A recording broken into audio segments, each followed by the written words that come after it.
Well, let's get to present day. Phil's probably tired talking about the past here, so let's talk about present. Okay. The Stanley Cup final is set.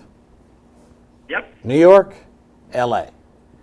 If you're in the NHL head office, Phil, are you not rubbing your hands in glee knowing you've got the two biggest markets in North America to sell your game to? Oh, absolutely. You couldn't ask for a better thing than L.A. and New York. That's for sure. And NBC will make hay with that, without a doubt. And that's good. It's good for the game. It's good for the fans. And I think it's going to be a pretty good series. I really do. I mean, if I bet with my heart, I take the Rangers, but my head tells me L.A. What gives you the thought that it might be a good series, Phil? Because of Lundqvist and Quick. Yeah. Both of them are good. Both of them are good goaltenders. I think the Kings are just a little bit brawnier. They're a little bit stronger. Yeah. And the Rangers, I think, are going to have to be a little bit quicker and smarter to beat them. Nobody should ever underestimate how good Kopitar is, boy. This guy is one hell of a player. He's in the top 5 in the league, in my estimation. Yeah, in fact, I think the Kings up the middle are just so deep. Yeah. It's going to give the Rangers a hard time, I think, at the end of the day. I think they will give them a very hard time. And it depends. It just depends how Lundqvist can play the pressure, and because they're going to get chances.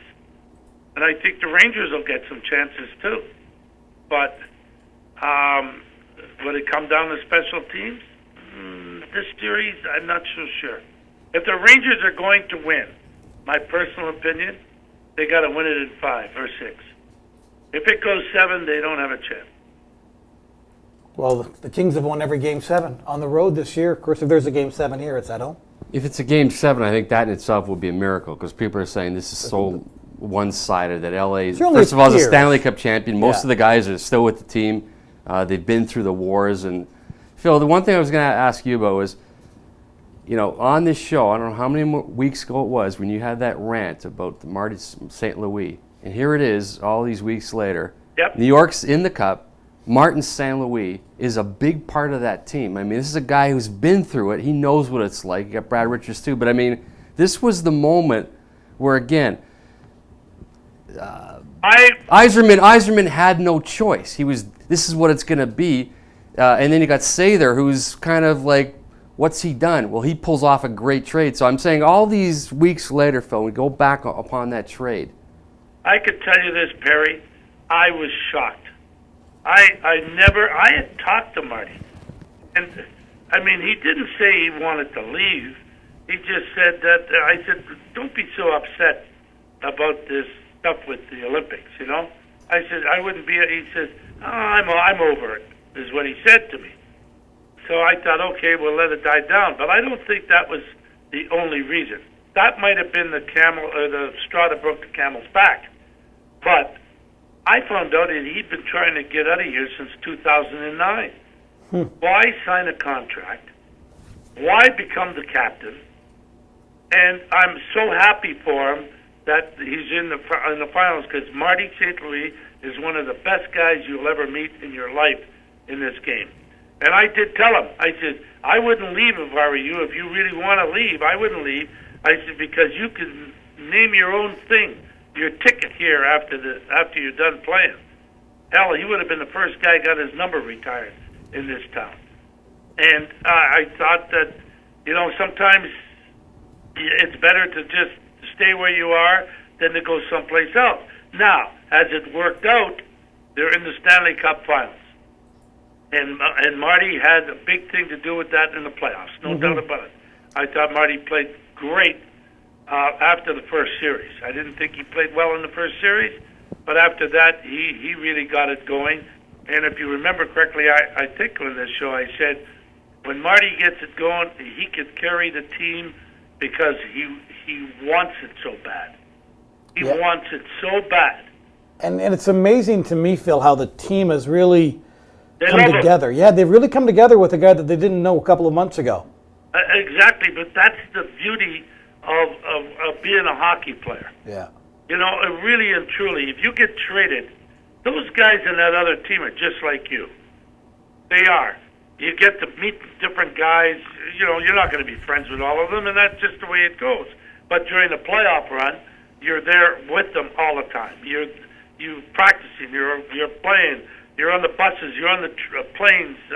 You know, there's always something. And then the other thing is, the Rangers got a rallying cry around the fact that Marty's mom, who I knew her very well, passed away at 63. I think it was like a rallying cry where sometimes a team needs something to just put their stupid things sometimes, though.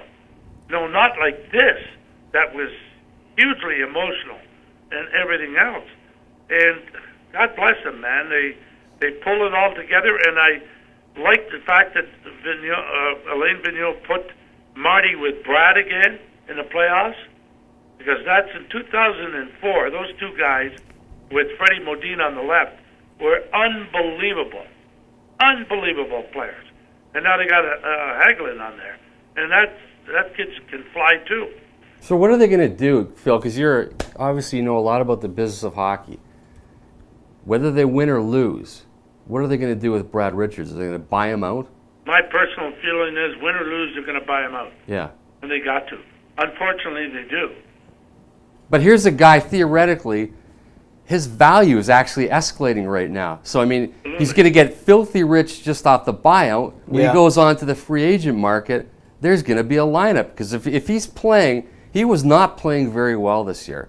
He's all of a sudden, his value has really started to rise. Absolutely, because he's a playoff performer. He won the Conn Smythe in 2004. And let me put it this way, guys. What would Brad Richards be like on the Blackhawks as their second-line center? Yeah, that was a team that was deep everywhere but up the middle. That's right. Yeah, he would have really... No, he makes $10 million a year. If they buy him out, they go 2/3, right? Is that right, Perry? Yeah, that's about right. Yeah. He's got 7 years left, so he gets paid over 14 years. So I guess there's the amnesty buyout, which is not against the cap. I think the Rangers can use that still. They have it left. This is like the last year. Last So year this is why they have this. Right, that's what they did with Vinny LeCavalier here. Correct. Yeah. Correct. Yes. Yeah. So, and Vinny went on to Philadelphia and made, what's he making? $6 million there, and we're paying him 3.3 for the next 7 years. Yeah. He's making. Let's say he double dipped very well. Well, hey, listen. I think it's wonderful. Yeah. What a lucky break for the players. More power to you, for sure. Power to you. And I mean, if that's the option, and then you get to choose where the hell you want to go. Mm-hmm. And they're talking now like LeCavalier may get bought out in Philadelphia. Like this is the. I heard that. Because he was crap. He was a fourth line center at best. Struggled. So, but I mean, what I'm saying is here, you've got a guy like Brad Richards, who signed this astronomical contract and didn't happen for him. This is very exceptional. Again, it's not like LeCavalier, whose stock was crap. I mean, when he was on the market, people weren't lining up. People will, all things considered, line up. You mentioned Chicago. Obviously, Toronto's going to go after a guy like this. He's not going to get. Another team. He's not going to get the money that he got, Yeah, but he'll probably get. I'm going to guess $5-6 million on a free agent deal. Yeah. He still has, just for clarification, guys, 6 years left with a cap hit of $6.7 million a year. Mm-hmm. Yeah, but let me tell you this: it doesn't matter about that. He'll get it. And Vinny LeCavalier is, as bad as he played, scored over 20 goals again. So did Brad. And not a lot of guys have been scoring over 20 goals in this league anymore. Now, is it a $7, $8, $10 million player? Absolutely not. No. In my mind, anyway. Yeah. But you know, as bad as, and I thought Vinny had a terrible year. He basically, like I'm saying, he ended up on the fourth line, and well, he's not their type of player. Never has been. I was surprised he signed there. To tell you the truth. Might have been a case that the only team maybe offered him any money. No, that's not true. I heard that he had 3 or 4 other good choices, but he liked Philadelphia. And didn't quite work out year one, and again, there's talk that they will buy him out.